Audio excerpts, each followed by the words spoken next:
Perkenalkan, nama saya Mawar Dinata dari Fakultas Tarbiyah dan Ilmu Keguruan, jurusan Pendidikan Guru Madrasah Ibtidaiyah, kelas PGMI 2D. Di sini saya akan sedikit menjelaskan tentang pengertian atau definisi analisis wacana kritis, serta teori-teori apa saja yang digunakan untuk menganalisis wacana kritis. Analisis wacana kritis. Apa sih itu analisis? Analisis adalah suatu kegiatan untuk memeriksa atau menyelidiki suatu peristiwa melalui data untuk mengetahui keadaan yang sebenarnya. Analisis biasanya dilakukan dalam konteks penelitian maupun pengolahan data. Hasil analisis diharapkan dapat membantu meningkatkan pemahaman.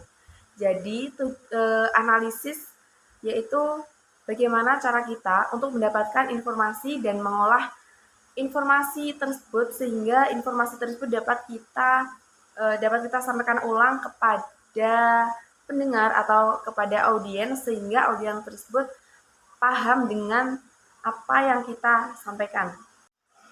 Selanjutnya adalah wacana. Wacana adalah rentetan kalimat yang berkaitan sehingga membentuk makna yang serasi di antara kalimat-kalimat tersebut. Jadi wacana adalah hubungan antara kalimat pertama dengan kalimat kedua yang saling berhubungan. Dalam wacana yaitu mengasumsikan adanya penyapa atau pembicara maupun penulis dan pesapa atau pendengar maupun pembaca. Dalam proses berbahasa, penyapa menyampaikan pesan. Dalam hal ini yaitu pikiran, rasa atau kehendak yang menjadi makna dalam bahasa untuk disampaikan kepada pesapa sebagai audiens atau penerima berita. Wacana memiliki beberapa jenis. Yang pertama, wacana ekspresif. Wacana ekspresif itu apabila wacana bersumber pada gagasan penutur atau penulis sebagai sarana ekspresifnya, seperti wacana pidato. Yang kedua, wacana fatis. Wacana fatis yaitu apabila wacana ini bersumber pada saluran untuk memperlancar komunikasi. Nah, misal seperti wacana perkenalan. Yang ketiga yaitu wacana informasional. Dikatakan wacana informasional apabila wacana itu bersumber pada pesan atau informasi, seperti wacana berita dalam media sosial, seperti koran, televisi, maupun internet. Yang keempat, wacana estetik. Wacana ini bersumber pada pesan dengan tekanan keindahan pesan, seperti wacana puisi dan lagu. Yang kelima atau yang terakhir yaitu wacana direktif. Wacana direktif yaitu apabila wacana itu diarahkan pada tindakan atau reaksi dari mitra tutur atau pembaca, seperti misalnya wacana khutbah. Dalam berwacana tentu memiliki tujuan. Apa sih tujuan dari wacana? Tujuan dari penuangan wacana menurut Sudrajat 2011 yaitu untuk menyampaikan informasi, mengunggah perasaan dan gabungan keduanya. Tujuan penuangan wacana tersebut masing-masing berfungsi informatif, emotif, dan informatif-emotif. Jadi saat kita menuangkan wacana tidak sekedar kita untuk berbicara di depan umum atau di depan publik, tetapi apa yang kita sampaikan tersebut mengandung informasi atau berita yang dapat diterima audiens. Menurut Syamsuddin 2011, wujud dan jenis wacana dapat ditinjau atau dikaji dari eksistensinya atau realitasnya, media komunikasi, cara pemaparan, dan jenis pemakaian. Dapat dijelaskan sebagai berikut. Yang pertama yaitu realitas bahasa. Dalam hal ini berkaitan dengan eksistensi atau realitas wacana yang berupa verbal dan non-verbal. Dalam rangkaian kebahasaan verbal atau kehadiran kebahasaan dengan kelengkapan struktur bahasa, mengacu pada struktur bahasanya atau struktur kebahasaannya.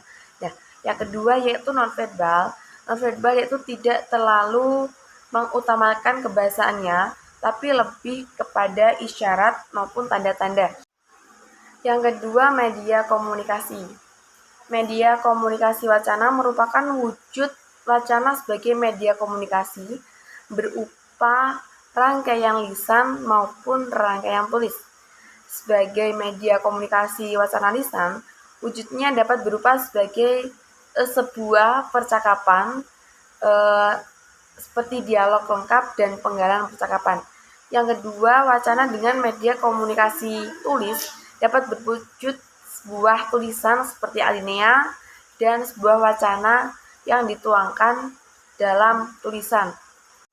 Selanjutnya adalah cara pemaparan wacana, yaitu bagaimana cara kita untuk menyampaikan wacana adalah sama dengan tinjauan isi, cara penyusunan, dan sifatnya. Berdasarkan pemaparan, wacana meliputi wacana naratif, prosedural, hartatorik, dan deskriptif. Yang keempat yaitu jenis pemakaian wacana, berwujud monolog dan dialog. Wacana monolog merupakan wacana yang tidak melibatkan percakapan atau tidak melibatkan orang lain. Nah, yang kedua yaitu jenis pemakaian wacana dialog. Jenis pemakaian wacana dialog yaitu tentu membutuhkan orang lain atau adanya percakapan antara satu orang dengan lainnya ataupun antara kelompok dan kelompok lainnya. Sedangkan kritis adalah cara berpikir manusia untuk merespon seseorang dengan menganalisis fakta untuk membentuk penilaian. Subjeknya kompleks dan ada beberapa definisi yang berbeda. Mengenai konsep ini yang umumnya mencakup analisis rasional, skeptis, atau evaluasi bukti faktual. Jadi kita mengkritisi suatu permasalahan untuk kita memberi penilaian kepada permasalahan tersebut. Bagaimana kita merespon permasalahan tersebut sehingga membentuk suatu berita yang nantinya akan menjadi sebuah analisis wacana kritis. Bahan dasar dari sebuah analisis wacana kritis yaitu sebuah berita. Jika tidak ada berita, tentu tidak bisa untuk melakukan analisis. Nah, berita adalah realitas sosial dalam bentuk peristiwa, dan peristiwa itu juga bermacam-macam motifnya, peristiwa kriminalitas, bencana alam, laka, dan lain sebagainya. Untuk memudahkan penggolongan jenis berita berdasarkan peristiwa yang terjadi dalam kehidupan manusia, berita dibagi berdasarkan 4 hal. Yang pertama, sifat kejadian, kedua, masalah yang dicangkup, ketiga, lingkup pemberitaan, dan yang keempat, sifat pemberitaan. Berdasarkan masalah yang dicangkup, berita di sini biasanya merujuk kepada aspek kehidupan yang ada di tengah-tengah masyarakat. Secara umum terdapat 4 aspek kehidupan masyarakat, yaitu aspek sosial, aspek ekonomi, aspek politik, dan juga aspek kebudayaan. Berdasarkan lingkup pemberitaan biasanya dibagi menjadi 4 bagian, yaitu lokal, regional, nasional, dan internasional. Sebuah berita disebut berlingkup lokal kalau peristiwa yang dilaporkan terjadi di sebuah kabupaten dan akibatnya hanya dirasakan di daerah itu atau maksimal di kabupaten lain. Pada kesempatan kali ini kita akan mencoba untuk menganalisis wacana kritis yang kita ambil dari jurnal yang berjudul Siswa Berprestasi Jadi Pembunuh. Nah, yang terjadi di Jakarta dan diberitakan oleh kompas.com. Dalam berita ini, tokoh utamanya yaitu seorang siswa berinisial SP berusia 16 tahun, yaitu seorang siswi kelas 11 IPA Galatin 3 Cengkareng, Jakarta Barat. Yang siswa ini menganiaya Hendrik, yaitu kawan dekatnya, dan membunuh Jong Ket-jun, yaitu seorang ayah dari saudara Hendrik.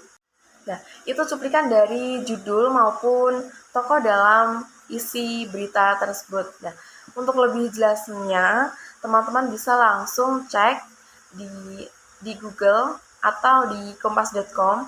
Nanti teman-teman bisa langsung mengetik siswa berprestasi jadi pembunuh. Nanti alur ceritanya bisa diceritakan di situ. Nah, kita lebih memfokuskan kepada teori atau hasil analisis yang disampaikan dalam jurnal ini. Nah, untuk yang pertama yaitu sumber data atau sumber berita, dari mana kita mendapatkan berita tersebut. Sumber data yang digunakan dalam penelitian ini terbagi atas 2 bagian, yaitu sumber data primer dan sumber data sekunder. Sumber data primer berupa berita kriminalitas, yaitu seorang siswa berprestasi jadi pembunuh, yang di dalamnya memuat sebuah tindakan kriminalitas, yaitu membunuh. Nah, yang diberitakan oleh Kompas pada hari Sabtu tanggal 10 November 2012. Sedangkan untuk sumber data sekunder mencoba untuk menggali dari artikel-artikel di internet terkait dengan berita tersebut. Selanjutnya yaitu teknik pengumpulan data. Teknik pengumpulan data ialah memahami dan menganalisis data yang diperoleh dari berita harian Kompas mengenai kasus pembunuhan seseorang. Teks yang dianalisis yaitu sumber data primer berupa analisis berita kriminalitas ini langsung dengan proses membaca dan memahami dari media koran kompas.com sebelum kita membaca dari artikel maupun jurnal. Selanjutnya itu hasil dan pembahasan. Berdasarkan teori Van Dijk dalam menganalisis bahwa wacana perlu diperhatikan juga stylistik atau retoris ataupun gaya bahasa yang meliputi gaya penulisan dan grafis. Yang pertama, gaya penulisannya yaitu deskriptif, eksposisi, argumentasi, persuasi, dan narasi dari sebuah judul. Dalam berita ini ialah kalimat siswa berprestasi jadi pembunuh. Yang kedua, grafis. Pemakaian huruf tebal, huruf miring, pemakaian garis bawah, huruf yang dibuat ukuran lebih besar ialah judul dari sebuah berita. Yang ketiga yaitu struktur makro atau tematik, yaitu penggambaran atas suatu hal yang sedikit tabu, yaitu siswa yang mempunyai prestasi bisa melakukan hal yang dilarang oleh hukum, yaitu pembunuhan. Dan yang terakhir yaitu superstruktur atau skema, atau bisa dikatakan sebuah alur. Jadi saat kita menganalisis suasana kritis, kita harus memperhatikan struktur dan prosedurnya, serta menggunakan atau memperhatikan teori dari para ahli. Jadi kita saat menganalisis suasana kritis memiliki dasar. Nah, itu yang dapat saya sampaikan. Ada kurang lebihnya saya mohon maaf yang sebesar-besarnya. Untuk teman-teman mungkin ada masukan dan saran silahkan di kolom komentar. Sekian dari saya. Wassalamualaikum warahmatullahi wabarakatuh.